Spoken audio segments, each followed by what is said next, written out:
Today's video is to discuss the issues that sometimes arise when a seller who remains in possession of the property after closing under a temporary residential lease vacates early.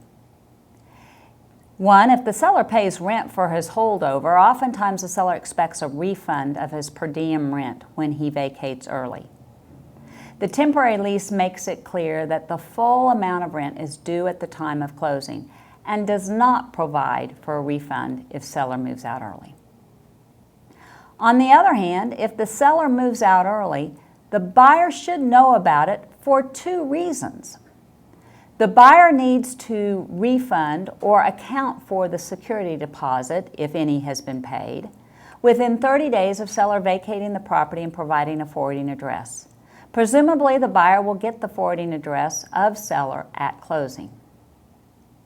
Two, buyer should inspect the property as soon as seller moves out, primarily to check utilities or any condition that, if left unattended for a couple of days, may cause damage to the property.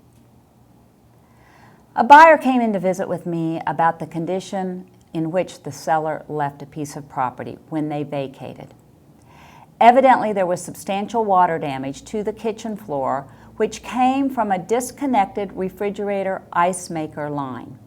It was not properly capped when the seller left 2 weeks early. Had the seller remained in the property or buyer moved in right away, the situation would have been much different. Technically, in this case, the seller was responsible for the damage. It happened during the lease term, irrespective of whether the fact that the seller no longer lived there, and arguably was caused by seller on his move out.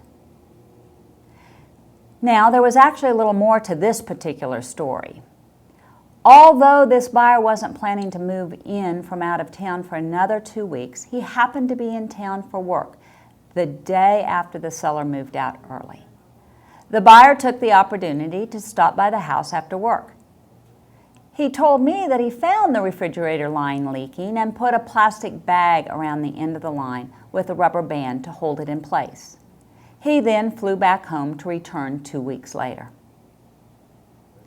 When I learned that, I had to advise the seller that although the seller had the responsibility to maintain the property during the term of the lease, and he was at fault by causing by himself or through his movers the leak, the buyer also had some responsibility when buyer noted the leak during his pop-by and he didn't take adequate steps to fix the issue.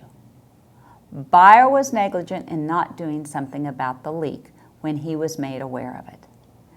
Therefore, the buyer may have some of the responsibility for the extensive damage. The buyer was not pleased with my advice, but a buyer cannot just walk away from something he or she knows is wrong and then hold seller fully liable for the damage. In this case, the buyer was contributorily negligent.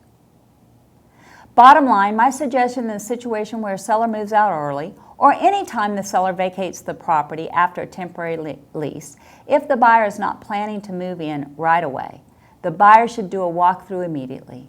If there is a matter that needs addressing, do so immediately. No one wants to go through a big fight over damage to the property caused when seller moves out. Thank you for listening to our video podcast. We are here to serve you. I look forward to seeing you at the closing table.